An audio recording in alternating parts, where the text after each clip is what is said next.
नमस्कार सब लोगों को।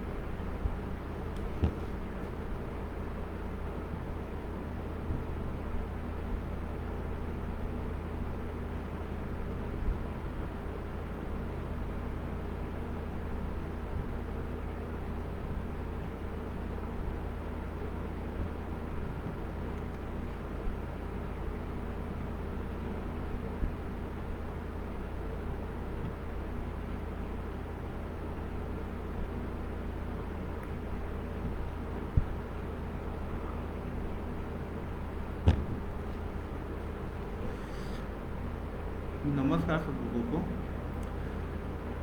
आज थोड़ा सा आने में थोड़ा सा लेट हो गया और आप लोगों के सामने थोड़ा सा आज हम एफपीओ और कृषि संबंधित बहुत सारी जानकारी लेकर आए हुए हैं और इस ग्रुप के माध्यम से हम आप लोगों तक ये सारी जानकारी पहुंचाने की कोशिश कर रहे हैं। क्या होता है ना कि सभी लोग अगर कहीं ना कहीं कुछ काम करने की कोशिश कर रहे होते हैं या कोई नया स्टूडेंट होते हैं, तो जब यहाँ से निकल के जाते हैं तो कॉलेज से निकलते हैं तो या फिर वो तो कोई खेती के काम में लगते हैं या कहीं जॉब में जाते हैं। अगर जॉब में जाते हैं तो उनके सामने में दो रास्ते होते हैं। एक उनका डेवलपमेंट सेक्टर होता है, दूसरा मार्केटिंग सेक्टर होता है। तो आज हम एफपीओ और कृषि पर कुछ चर्चा करने वाले हैं आप लोगों से। तो सबसे पहले हम लोग शुरुआत करते हैं। जैसे कि आप सभी लोग जानते हैं, भारत एक कृषि प्रधान देश है जिसमें 70% लोग खेती के ऊपर निर्भर रहते हैं। वो लोग खेती बाड़ी करके अपनी जीविका को चलाते हैं और उसके माध्यम से अपने परिवार का पालन पोषण करते हैं। आज के समय में हर एक आदमी की ज़रूरत खेती बाड़ी से कहीं ना कहीं जुड़ी हुई होती है। चाहे वो कोई नौकरी में हो, चाहे किसी वो जॉब में हो, वो चाहे जिस क्षेत्र में हो, ठीक है, वहाँ पर वो उसका कहीं ना कहीं उसका नाता खेती से जुड़ा हुआ होता है, चाहे वो कितना भी बड़ी पोस्ट में क्यों ना हो। तो उसके लिए हम लोगों को क्या होता है कि किसान लोग क्या होता है, धीरे धीरे खेती करते हुए कम खेती से दूर हटते जा रहे हैं। बाकी लोग क्या है कि खेती से जुड़ते तो हैं, ठीक है। अभी लॉकडाउन जैसा पीरियड आया, लॉकडाउन जैसे पीरियड में क्या हुआ, सब लोगों की नौकरी तो ख़त्म हो गई, लेकिन किसानों की नौकरी जो खेती बाड़ी है वो लगातार चालू रही। तो अभी जैसे हम लोग इस सिचुएशन में बात करें, ठीक है, अभी क्या कोविड की ये दूसरी लहर जो है चल रही है। ये जो वायरस आया, बहुत सारे लोगों का रोज़गार चला गया। किसानों के पास बहुत सारे लोग जैसे आज के टाइम में बहुत सारे किसानों के फ़ोन हमारे पास आते हैं, ठीक है, हम क्या करें, हमारी कैसे आमदनी बढ़ जाए। तो उस कंडीशन में हम उनको यही बोलते हैं कि आप लोग खेती की ओर फोकस करिए। क्या होता है ना कि आज के टाइम में बहुत सारी नई नई टेक्निक आई हुई है, नई नई तकनीकी आई हुई है, जिसके माध्यम से हम लोग खेती बाड़ी करके भी एक अच्छा मुनाफा प्राप्त कर सकते हैं। कुछ नहीं तो हम अपने परिवार का पालन पोषण तो कर ही सकते हैं ना। तो वो सारी चीज़ें हम आप लोगों को जानकारी देंगे। जैसे आज के टाइम में ड्रिप है, स्प्रिंकलर है, इसके माध्यम से खेती बाड़ी की जाती है। ये एक आधुनिक तकनीकी है, ठीक है। तो इसके माध्यम से हम लोग एक अच्छी खेती बाड़ी जो है ना कर सकते हैं। आज हम आपको कृषि संबंधी, एफपीओ संबंधी, एफपीओ का मतलब आप लोग जानते हैं, एफपीओ का मतलब होता है किसान संघ। क्या होता है ना कि बहुत सारी योजनाएं जो आती हैं गवर्नमेंट की आती हैं, जैसे अभी हमारे माननीय प्रधानमंत्री जी बोले कि किसानों की आय को दोगुनी करना है।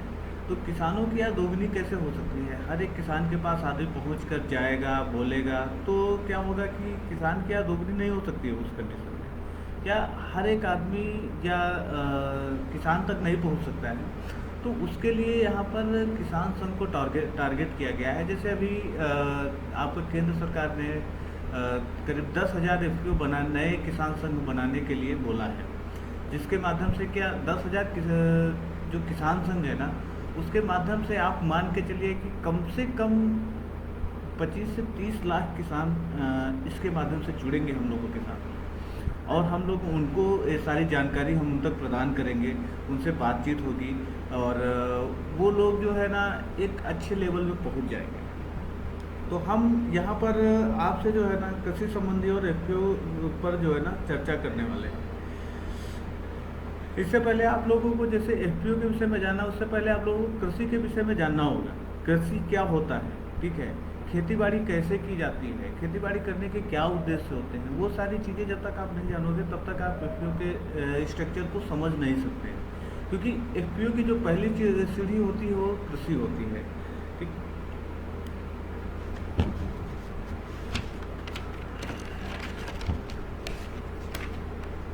आज हमारे साथ जैसे उत्तर प्रदेश के कॉलेजेस से और हमारे साथ कुछ अनुभवी किसान भी जुड़े हुए हैं इस मीटिंग में।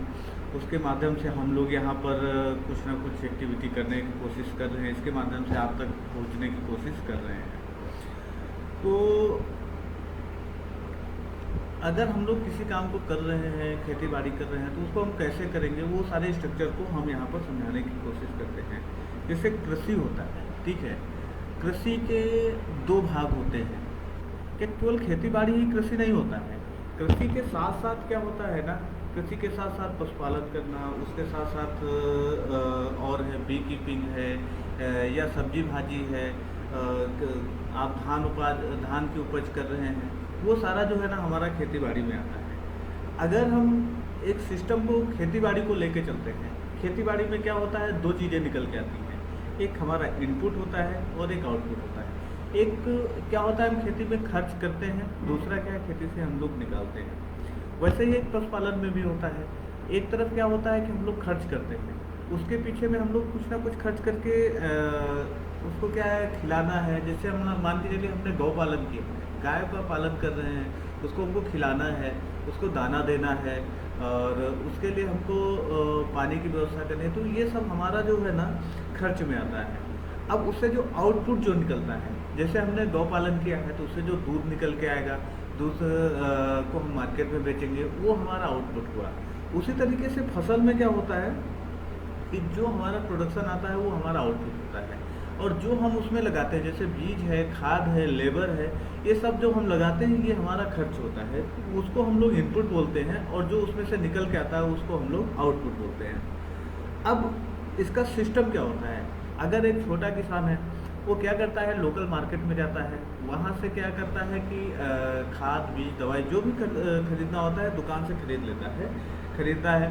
अब वो दुकानदार के पास कहाँ से आता है, वो आता है कि डिस्ट्रीब्यूटर के पास से, या कोई बड़ी दुकान होती है। क्या होता है आज के टाइम पे बहुत सारे गांव में छोटी छोटी दुकानें होती हैं, वो अपना 2 बोरी 3 बोरी यूरिया रख लिए, 2 बोरी 3 बोरी डीएपी रख लिए, इस तरीके से वो लोग भी अपना जीवन उपार्जन कर रहे हैं।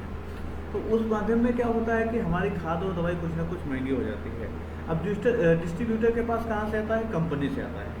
अगर हम मान लेते हैं कि हमारे पास 1 एकड़ ज़मीन है, एक किसान वहाँ पर आता है और कंपनी से तो वो डायरेक्टली खरीद नहीं सकता है, तो कंपनी से क्या, डिस्ट्रीब्यूटर ने कोई सामान खरीदा 30 रुपये में, डिस्ट्रीब्यूटर ने क्या किया, मार्केट में जो दुकान है उसको बेचा वो 40 रुपये में, और जो हमारा जो किसान के पास पहुंच रहा है, जो इनपुट पहुंच रहा है वो पहुंचा है कितना, 50 रुपये में। अब कंपनी और हमारे बीच में, दोनों के बीच में अगर कम से कम 20 रुपये का डिफरेंस आ रहा है, तो अगर हम उस चीज़ को कवर करेंगे ना तो वही हमको जो है ना थोड़ा सा महंगा पड़ जाता है। अब हमारा जो आउटपुट निकलता है, अभी इस पर हम और विशेष चर्चा करेंगे, जब हम एफपीओ के स्ट्रक्चर पर चर्चा करेंगे तब इस पर और ज़्यादा आप लोगों को ये चीज़ समझ में आएगा। जैसे अब हमारा आउटपुट निकल के आता है, आउटपुट क्या होता है कि हमारा जैसे किसान के पास से प्रोडक्शन हुआ, मान लीजिए कि किसान ने प्रोडक्शन किया धान को क्या हुआ, उसने 10 रुपये में, जो गांव में व्यापारी घूम रहा होता है वो खरीदता है उससे। उसके बाद वो व्यापारी क्या करता है कि जो लोकल मार्केट होता है वहाँ का, उसमें ले जाके उसने जो है ना 15 रुपये में बेच दिया। अब 15 रुपये से अब लोकल व्यापारी क्या करता है, आपके ब्लॉक में होगा, कोई जिला में राइस मिल होगा, उसमें ले जाके वो जो है ना 20 रुपये में बेच देगा उसको। अब वहाँ से जो निकल के जाता है, जब वो कंपनी को पहुँचेगा या कोई ब्रांड बनाया जाएगा तो उसकी कीमत कम से कम 30 से 40 रुपये तक हो जाती है। अब किसान को मिला कितना, 10 रुपये। अब वहाँ पर किसान को 10 रुपये मिला और वही कीमत वही जो हो जाता है वहाँ पर 40 रुपये। मार्केट से जब तक वो, फिर हम दोबारा जब मार्केट से उसी को चीज़ को लेके आते हैं तो हमको 40 रुपये में मिलता है। तो वही सिस्टम हमारा जो है ना पशुपालन में भी लागू होता है हमारा, इसके साथ साथ में हमारा दोनों सिस्टम में ये चीज़ें लागू होती हैं। अब हम यहाँ पर जो है ना एफपीओ के विषय में समझेंगे, ठीक है। अभी उस पर हम और विशेष चर्चा करेंगे, थोड़ा सा आगे बढ़ के और चर्चा करेंगे। अब यहाँ पर किसान संघ क्या होता है? किसान संघ ये होता है जो कम से कम एक एरिया में कुछ गांव का सिलेक्शन करके वहाँ के किसानों को जोड़कर एक समूह बना के और उसके माध्यम से उन किसानों को खेती बाड़ी कराना, तो उसी को किसान संघ कहा जाता है। इसमें क्या क्या होता है? इसमें क्या होता है कि हम कुछ एरिया का सिलेक्शन करते हैं, कुछ गांव का सिलेक्शन करते हैं, वहाँ के लोगों को जानकारी देते हैं और जानकारी करके वहाँ पर हम लोग कुछ किसानों को एकत्रित करके छोटे छोटे ग्रुप बनाते हैं। इसका सिर्फ सबसे पहला चरण होता है गांव का सिलेक्शन करना। दूसरा चरण होता है गांव में एसएचजी, सीआईजी और एफआईजी। एसएचजी का मतलब होता है सेल्फ हेल्प ग्रुप, सीआईजी का मतलब होता है कॉमन इंटरेस्टेड ग्रुप, ठीक है। एफआईजी का होता है फार्मर इंटरेस्टेड ग्रुप। तो इस टाइप के हम लोग वहाँ पर छोटे छोटे ग्रुप बनाते हैं हर गांव में। तो वो छोटे छोटे ग्रुप क्या करते हैं, जैसे क्या होता है ना कि किसी भी काम को करने के लिए कभी सिंगल आदमी अगर जाता है किसी काम को करने के लिए, तो वो काम उस चीज़ को आसानी से नहीं कर पाता है। जैसे कि आप लोग को एक छोटी सी कहानी है, उसको मैं आप लोग को बताता हूँ। क्या गांव में पहले आप लोगों ने भी चौथी पाँचवीं में कहानी पढ़ी होगी कि गांव में एक किसान होता था, लकड़हारा किसान था जो बहुत मेहनती था और अपनी मेहनत से अपने परिवार को आराम से चलाता था। तो लेकिन उसके जो है ना 7 बच्चे थे और सातों बच्चे आपस में बहुत झगड़ा करते थे। इसको लेके वो हमेशा दुखी रहता था। तो उसने क्या किया, वहाँ पे एक दिन उसने एक प्लान बनाया। उसने क्या किया, सातों लड़कों को अपना एक साथ बुलाया और सातों लड़कों को एक एक लकड़ी दिया। एक एक लकड़ी देने के बाद सातों लड़कों ने क्या किया, उस और लड़कों को बोला कि इस लकड़ी को तोड़ दो। तो उन सातों लड़कों ने क्या किया, उस लकड़ी को तोड़ दिया। अब उसके बाद क्या किया, उसने सातों लकड़ी का एक गट्ठर बनाया। गट्ठर बनाने के बाद फिर सभी को बोला अब इसको तोड़ो। तो उसमें क्या हुआ, उन लोगों ने उसको नहीं तोड़ पाए, तो किसी ने भी उस गट्ठर को नहीं तोड़ पाया। फिर उसने उन किसान ने अपने बच्चों को समझाया कि एकता में यही शक्ति होती है। तो वही चीज़ें हम लोग यहाँ पर भी आपको बता रहे हैं। किसान संघ का उद्देश्य क्या होता है, किसानों की एकता।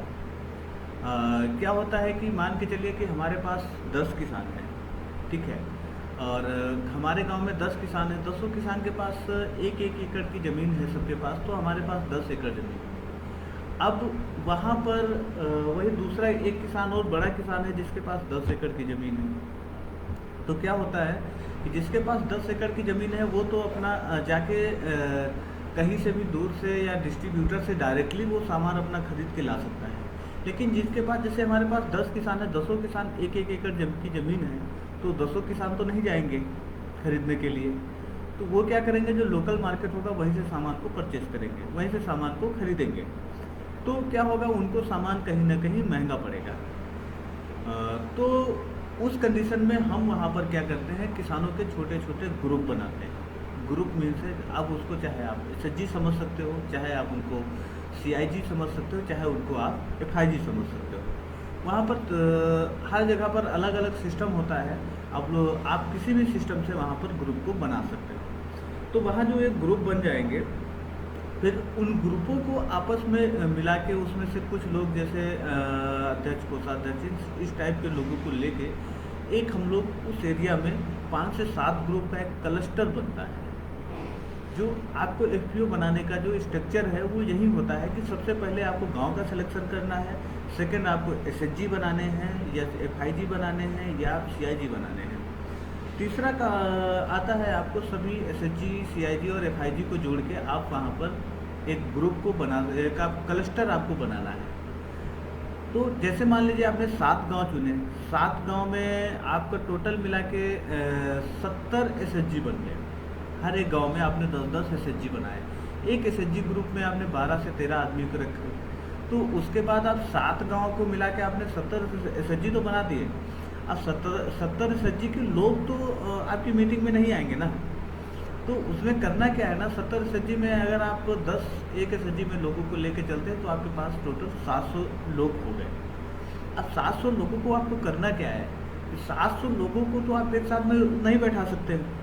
तो आप उन 700 लोगों में से आप हर गांव से एक क्लस्टर बनाना है। क्लस्टर में से 7 ग्रुप से आप 14 आदमी को लेना, हर एक ग्रुप से 2 आदमी को जोड़ना, ठीक है, और उसका एक क्लस्टर बनाना। तो जैसे आप गांव में 10 ग्रुप बनाए तो 10 ग्रुप का टोटल मिला के आपके पास हो गए 20 लोग। एक ग्रुप में आपके टोटल हो गए 20 लोग एक क्लस्टर में। तो आपके पास 7 क्लस्टर हुए तो आपके पास टोटल 140 लोग हो जाएंगे। उन 140 लोगों को लेके आपको फिर आपको वहाँ पे एक किसान संघ को बनाना है। अब उस किसान संघ में क्या करना है, उन 170 लोगों के साथ में आपके पास जो 700 लोगों के एक साथ में आपको उनके साथ में एक इलेक्शन करवा सकते हो, और उसमें से आप 700 लोगों में से छांट के आपको कम से कम 8 से 10 लोगों को चुनना है जो जिनको कि बोर्ड ऑफ डायरेक्टर बनाना रहता है, ठीक है, जो कि उस किसान संघ को रन करेंगे, ठीक है, उस किसान संघ को चलाएंगे, उस किसान संघ के ट्रस्टी बोर्ड ऑफ ट्रस्टी रहेंगे जो उस किसान संघ को चलाएंगे। देखिए, किसान संघ का सीधा उद्देश्य क्या होता है ना, किसानों तक सही चीज़ें पहुंचाना और किसानों को ज़्यादा से ज़्यादा लाभ पहुंचाना होता है। अब यहाँ पर क्या है, आप वहाँ पर 700 लोगों के एक साथ में इलेक्शन करवा के आपने बोर्ड ऑफ डायरेक्टर चुन लिया। आपको 8 से 10 कम से कम 5 बोर्ड ऑफ डायरेक्टर होने चाहिए, और ज़्यादा से ज़्यादा आप 15 से 20 बोर्ड ऑफ डायरेक्टर उसमें रख सकते हैं। बस केवल उसमें एक चीज़ ये सोच के रखना पड़ता है कि आप जो बोर्ड ऑफ डायरेक्टर जो चुन रहे हो वो थोड़ा सामाजिक होने चाहिए। अब उनकी क्राइटेरिया आपको निर्धारित करनी होगी। क्राइटेरिया मीन से आप उनको उस कंडीशन में वहाँ पे रख सकते हो कि वो मेहनती हो, वो काम करने में इंटरेस्टेड हो, वो सामाजिक होने चाहिए, जो समाज के विषय में सोच के चल रहे हों। तो उस टाइप के लोगों को आपको वहाँ पर रखना होगा। तो आप वहाँ पर बोर्ड ऑफ डायरेक्टर का चुनाव कर सकते हैं। फिर उसके बाद बोर्ड ऑफ डायरेक्टर के चुनाव करने के बाद आपको वहाँ पर अपने किसान संघ का नामकरण करना होगा। जैसे अभी आप कोई भी नाम रख सकते हैं, आप अपने ज़िले के नाम से रख सकते हैं, किसी गांव के नाम से रख सकते हैं, या किसी व्यक्ति विशेष के नाम से रख सकते हैं। जैसे गांव का कोई प्रतिष्ठित व्यक्ति होता है, आप उसके नाम से भी उस संघ का रजिस्ट्रेशन करा सकते हैं। अब आता है किसान संघ का रजिस्ट्रेशन कराने की तकनीकी, ठीक है। किसान संघ को हम लोग यहाँ पर 2 तरीके से किसान संघ का रजिस्ट्रेशन होता है। एक होता है कोऑपरेटिव, जैसे गांव-गांव में देखे होंगे आप लोग कोऑपरेटिव सोसाइटी टाइप का बना रहता है, वैसे ही आपका एक कोऑपरेटिव मोड में एक रजिस्ट्रेशन भी होता है, जिसके माध्यम से आप गांव में कम खर्च में एक किसान संघ को बना सकते हैं। क्या होता है, सभी लोग जितना स्टूडेंट है हमारे साथ, क्या सभी लोग नौकरी तो करेंगे नहीं, कुछ लोग खेतीबाड़ी भी करेंगे, कुछ लोग वहाँ पर नौकरी करेंगे, कुछ लोग डेवलपमेंट सेक्टर में जाएंगे, तो वो सारी चीज़ें अलग अलग हो जाती हैं। तो अब यहाँ पर आपको एफपीओ का नामकरण करना होता है, फिर एफपीओ का रजिस्ट्रेशन कराना होता है। जब आप एफपीओ का रजिस्ट्रेशन की प्रोसेस में आते हैं तो आपको किसान का डिजिटल सिग्नेचर, ठीक है, किसान के फ़ोटो, आईडी, आधार कार्ड, ये सब बनाने होते हैं। जब आपका ये सारा चीज़ें बन जाता है, उसके बाद फिर आपको करना क्या होता है ना, जैसे आपने मान के चलिए बोर्ड उसका रजिस्ट्रेशन करा लिया, रजिस्ट्रेशन के बाद आपको पता होना चाहिए कि उसमें क्या क्या डॉक्यूमेंट्स बनते हैं। जैसे आपका उसका रजिस्ट्रेशन सर्टिफिकेट होता है एक, आप उसका पैन कार्ड होता है, ठीक है, एफपीओ का आपकी, वो सारी चीज़ें आपको वहाँ से बन सकती हैं। उसको आप लोग आसानी से एक सीए के माध्यम से आप लोग बनवा सकते हैं। दूसरा क्या होता है, कंपनी मोड। कंपनी मोड अब समझिएगा, दोनों यहाँ पर अलग अलग होता है। कोऑपरेटिव मोड और कंपनी मोड जो होता है, दोनों अलग अलग होता है। कोऑपरेटिव मोड में क्या होता है कि आप एक गवर्नमेंट सेक्टर की तरह उसको आपको रन करना होगा, और कंपनी मोड में भी आपको उसको एक कंपनी लेवल के हिसाब से आपको रन करना होगा। जैसे कंपनी में क्या होता है, कंपनी मोड में जब आप कराएंगे तो आपको उसमें जीएसटी वगैरह रजिस्ट्रेशन कराना होगा। और जीएसटी वगैरह जब रजिस्ट्रेशन आपका हो जाएगा तो आप उसको एक कंपनी के तरीके से चालू कर रखेंगे। इसमें क्या होता है ना कि आपको एक कंपनी की तरह ट्रीट किया जाता है। कोऑपरेटिव मोड में क्या होता है कि आप एक छोटे से एरिया में, आप जिस एरिया में काम कर रहे हैं, आप उसी एरिया में आपको काम करना है, आप दूसरे एरिया में नहीं जा सकते। और कंपनी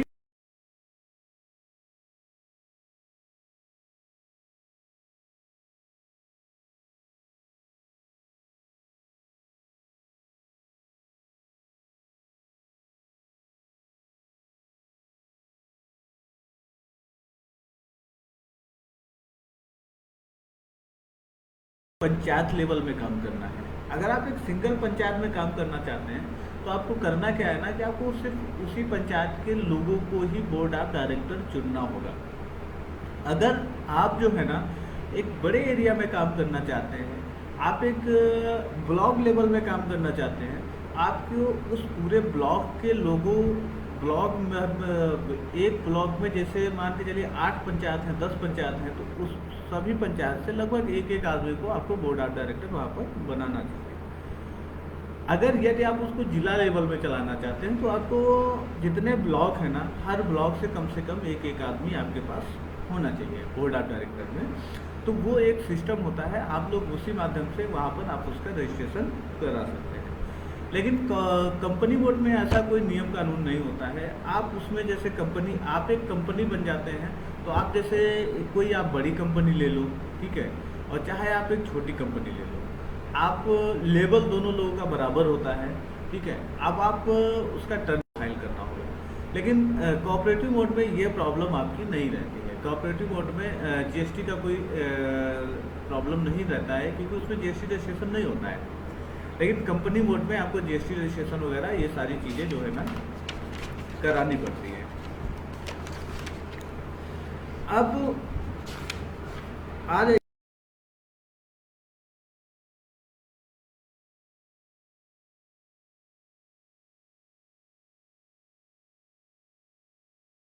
व्यापारी होता है, उसके पास जाता है, वहाँ से वो क्या करता है ना कि खाद है, दवाई है, बीज है, ये सब खरीदारी करता है। तो यहाँ पर भी हम आपसे वही चर्चा जो है ना यहाँ पर सेम चर्चा करेंगे। जैसे एक किसान है, खेती बाड़ी के लिए सबसे पहले इनपुट के लिए क्या जाएगा, लोकल मार्केट जाता है। छोटा किसान है, मान के चलिए 10 किसान हमारे पास एक एकड़ वाले हैं, तो वो कहाँ जाएंगे, वो लोकल मार्केट से जाएंगे, मार्केट से खरीद के लेके आएंगे। और उसके बाद वो मार्केट वाला कहाँ जाएगा, डिस्ट्रीब्यूटर के पास जाएगा। डिस्ट्रीब्यूटर कहाँ जाएगा, कंपनी के पास जाएगा। मान के चलिए कंपनी ने कोई सामान 30 रुपये में डिस्ट्रीब्यूटर को सेल किया, ठीक है, या कंपनी की लागत जो है ना, पूरी लागत है, उसका प्रॉफिट निकाल के 30 रुपये हुआ, तो उसने क्या किया, डिस्ट्रीब्यूटर को सेल किया 35 रुपये। भाई 5 रुपये वो अपना प्रॉफिट रखेगा, तो उसने डिस्ट्रीब्यूटर को 35 रुपये में सेल किया। अब वो डिस्ट्रीब्यूटर ने क्या किया, मार्केट वाले को, मार्केट में जो दुकान था उसको 40 रुपये में सेल किया, ठीक है। अब मार्केट वाला भी तो कुछ प्रॉफिट रखेगा, मार्केट वाले ने क्या किया, उसमें 10 रुपये प्रॉफिट रख के 50 रुपये में किसान को सेल किया। अब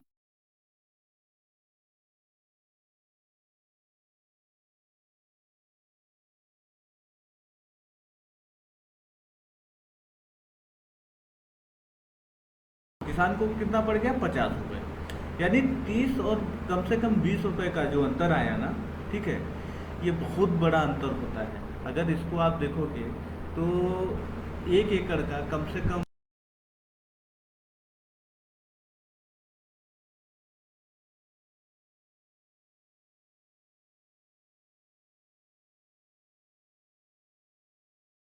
ये वो क्या करता है, गांव में जो व्यापारी घूम रहा होता है उसको बेचा। मान लीजिए किसान ने धान का प्रोडक्शन किया, ठीक है, धान का प्रोडक्शन किया, तो उसने क्या किया, गांव के जो व्यापारी को सेल किया, वो उसको कितना रेट में, 10 रुपये किलो में सेल किया, यानी कि आपका 1000 रुपये कुंटल में सेल किया। अब वहाँ से जब निकल के आया, गांव के व्यापारी ने क्या किया, आपके यहाँ जो थोड़ा सा बड़ा व्यापारी होगा जो उसके अंडर में चल रहे होंगे, तो उनके साथ में जाता है, तो वहाँ पर वो जो है ना उसको 15 रुपये में सेल करता है। अब वहाँ से जब वो उठता है तो अपना जैसे ब्लॉक लेवल में, जिला लेवल में कोई भी एक बड़ा व्यापारी होता है, उसको सेल किया 20 रुपये में। अब धान की कीमत कितनी है, 10 रुपये किसान को मिले, ठीक है। अब बड़ा व्यापारी तक पहुँचते पहुँचते वो जो है ना 20 रुपये हो गए। 20 रुपये के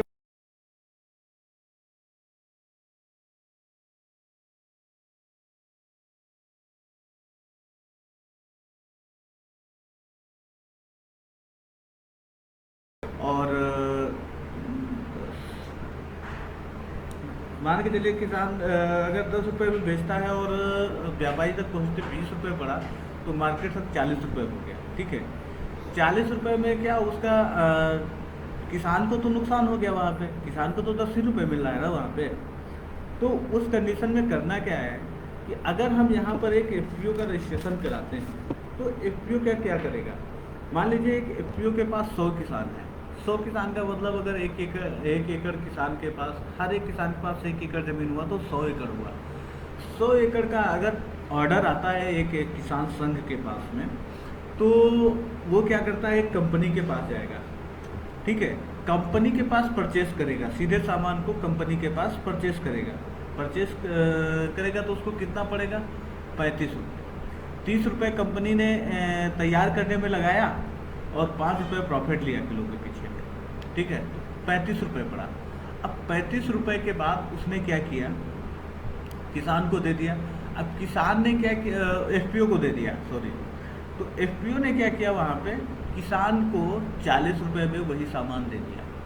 जो सामान किसान को 50 रुपये पड़ रहा था, वो किसान को 40 रुपये मिल गया, ठीक है। 10 रुपये यहाँ पर किसान को सीधा सीधा फायदा हो गया। अब वहाँ पर 10 रुपये जो फायदा हुआ, तो आप उसका अंदाज़ा लगा सकते हैं, आगे मैं आपको उस पर बताऊँगा, ठीक है। अब उसके बाद मान के चले किसान ने जो है ना, जो आउटपुट जो किसान का निकला, मान लीजिए किसान ने धान निकाला, ठीक है। प्रोसेसिंग करने से पहले उसको 20 रुपये पड़ा, ठीक है। प्रोसेसिंग करने से पहले उसको 20 रुपये किसान, मतलब किसान 10 रुपये में बेचता है और व्यापारी तक पहुँचते पहुँचते वो 20 से 25 रुपये हो जाता है, ठीक है। अगर मान लीजिए 25 रुपये हो गया, तो किसान को तो 10 रुपये मिला, 15 रुपये का तो नुकसान किसान का हो गया ना।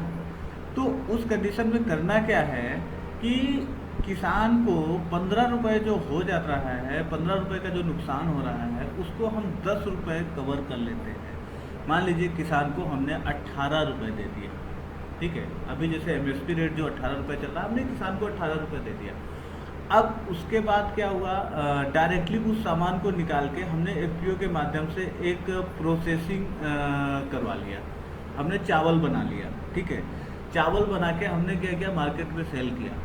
अब हमने क्या किया, उसी चीज़ को जो 40 रुपये में सेल कर रहा था, हमने उसको 38 रुपये सेल किया। खरीदने वाले को भी 2 रुपये का फ़ायदा हुआ, साथ में हमारे किसान को भी जो 10 रुपये बेच रहा था, उसको 18 रुपये में बिक गया उसका सामान। उसके बाद क्या होता है ना कि जो किसान संघ को भी 2-4 रुपये का फ़ायदा हो गया।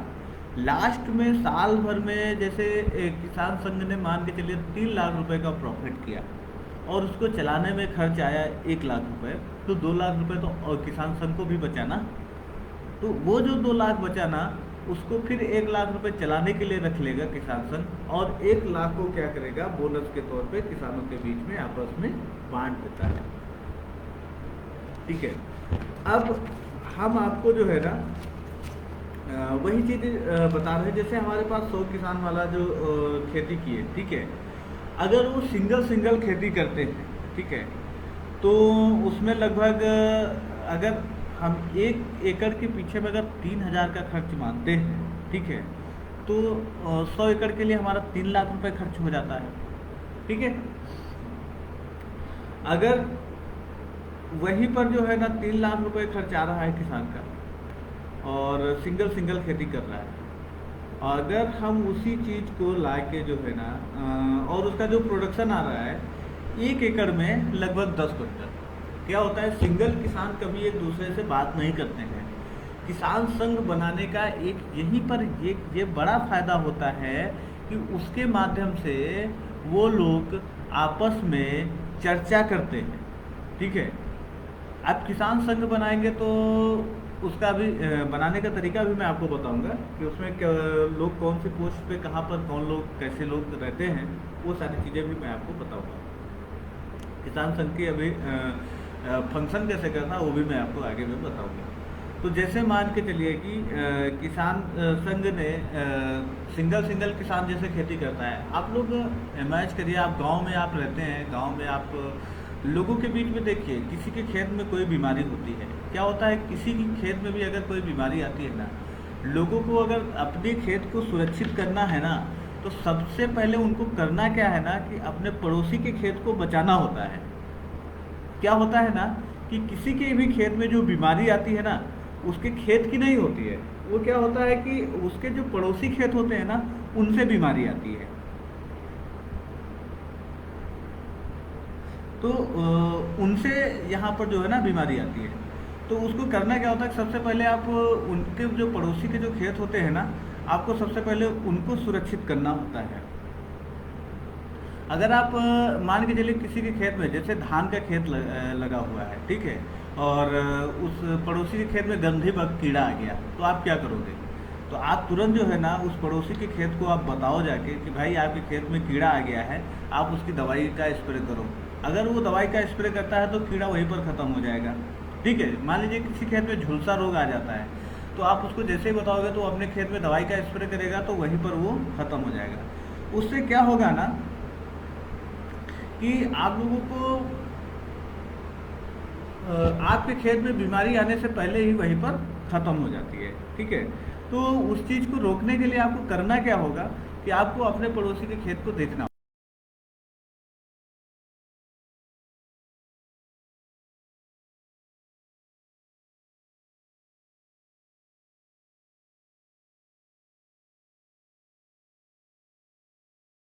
दिखेगी तब हम दवाई का स्प्रे करेंगे, तब तक हमारा खेत 40% का नुकसान हो जाता है। अगर हम यहाँ पर इस चीज़ को अगर ग्रुप में बैठते हैं मीटिंग करेंगे ना, तो ये दिक्कत हमारी वहीं पर लगभग ख़त्म हो जाती है। क्योंकि सभी लोगों क्या होता है ना, 10 किसान अगर होते हैं ना, तो पर डे कोई ना कोई किसान तो खेत के एरिया में जाता है ना, तो उस एरिया में वो जैसे ही चर्चा करता है, उस एरिया में जैसे ही बात करता है, ठीक है, देखेगा, तो वो आके अपना मीटिंग में चर्चा करेगा। ठीक है, चर्चा करने से क्या होता है, वो सारी चीज़ें पता चल जाती हैं, वहाँ पर क्या दिक्कत आ रही है, क्या परेशानी हो रही है। तो जिसके भी खेत में दिक्कत आती है तो अगले को तुरंत पता चलता है और वो तुरंत दवाई का स्प्रे करता है। तो उससे क्या होता है, उसकी भी बीमारी बच जाती है और सामने वाले का खेत भी बच जाता है। तो उस कंडीशन में क्या है ना, आपका प्रोडक्शन भी बढ़ जाता है। अगर सिंगल आदमी कर रहा है, अगर 10 क्विंटल आ रहा है, अगर वहीं ग्रुप में खेती करेंगे ना, तो कम से कम 12 से 13 क्विंटल आपका प्रोडक्शन बढ़ जाएगा। 10% आपका प्रोडक्शन ऑटोमेटिकली बढ़ ही जाना है। तो वहाँ पर दूसरा क्या होता है, किसान संघ के माध्यम से आउटपुट खरीदने का। ठीक है, जैसे सबसे ज़्यादा क्या होता है ना, आउटपुट का मेन मुद्दा क्या होता है कि अब किसान गया, सिंगल किसान है, अब गांव में जो दुकान होती है वहीं से खरीद लिया, अब उसको जो आउटपुट है जैसे खाद है, बीज है, दवाई है, ये महंगा पड़ जाता है। अब क्या होता है, 10 किसान होते हैं, 10 किसान एक दूसरे कुछ ना कुछ जानकारी उन लोगों को खेती बाड़ी के विषय में होती है कि ये कौन सा बीमारी है, कौन सा रोग है।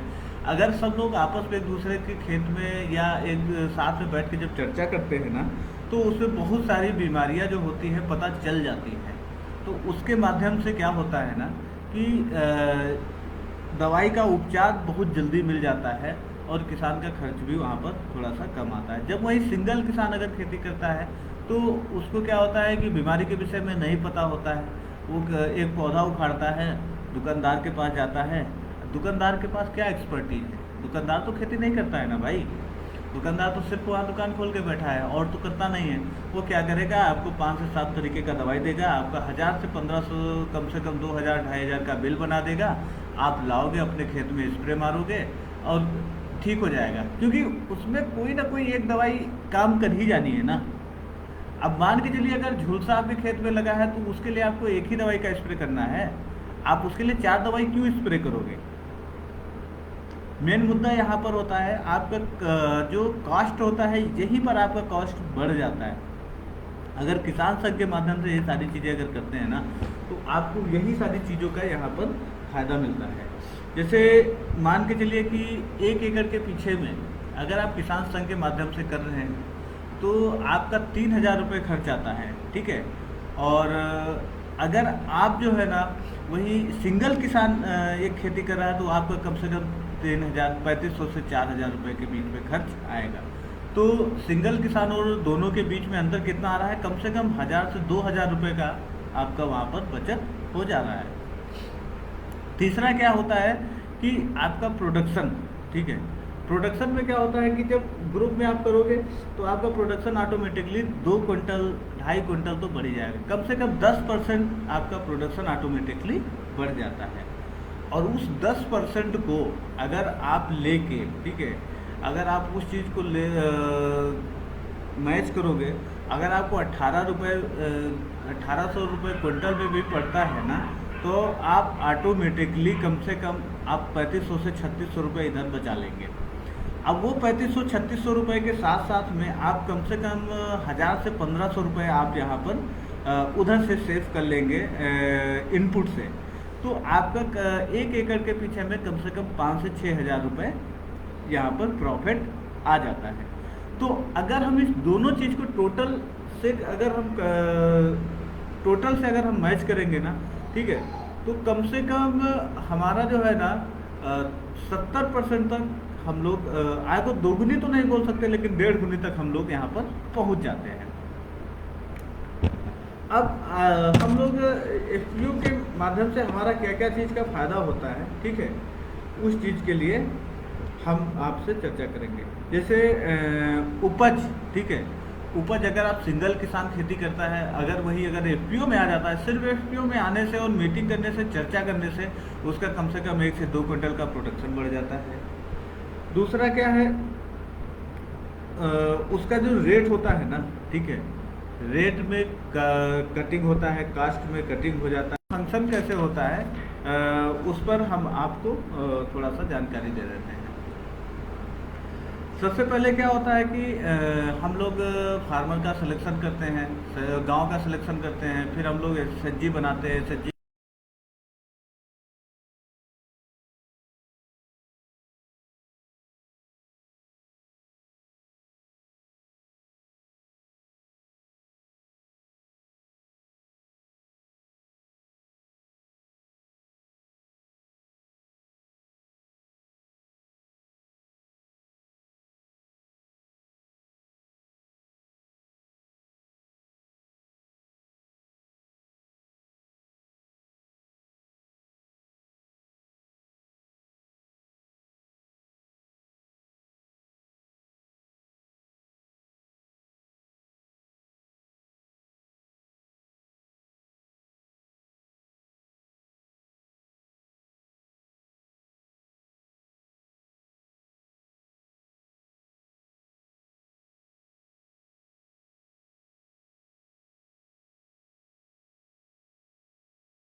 आप लोगों ने जैसे भारतीय किसान संघ का नाम सुना होगा, ये भी एक बड़ी कंपनी है। अपना अमूल का नाम सुना होगा, ये एक बहुत बड़ी ऐसा ही एक फार्मर प्रोड्यूसर कंपनी ही है जो अमूल है ना, एक फार्मर प्रोड्यूसर कंपनी है जिसके माध्यम से आज जिसका नाम पूरे देश भर में फैला हुआ है और लोग इसका नाम से इसका एक ब्रांड बन गया, लोग इसके नाम से जानते हैं। आज आपको अगर ज़रूरत पड़ जाए तो आप भी अगर दूध लेना चाहेंगे तो अमूल का ही दूध लेना पसंद करते हैं। हर एक आदमी को एक ब्रांड हो गया है। तो क्या है, वो एक छोटी सी जगह से उठा हुआ है, अपना गुजरात से उठा हुआ है और एक छोटा सा संघ ही था। संघ के माध्यम से वो चीज़ें निकल के बाहर आई। आज वो पूरी दुनिया, आज वो पूरे भारत भर में आराम से फेमस हो गया है। तो वो सारी चीज़ें होती हैं।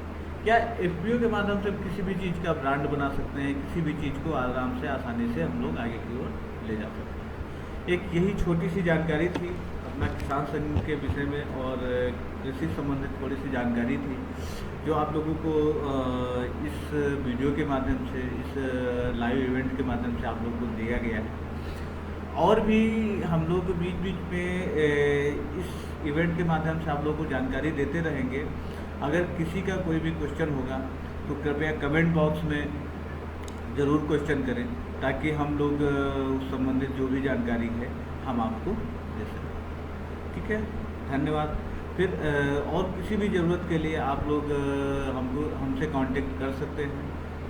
तो इस फेसबुक के माध्यम से भी आप हमसे कांटेक्ट कर सकते हैं। धन्यवाद, बहुत बहुत धन्यवाद।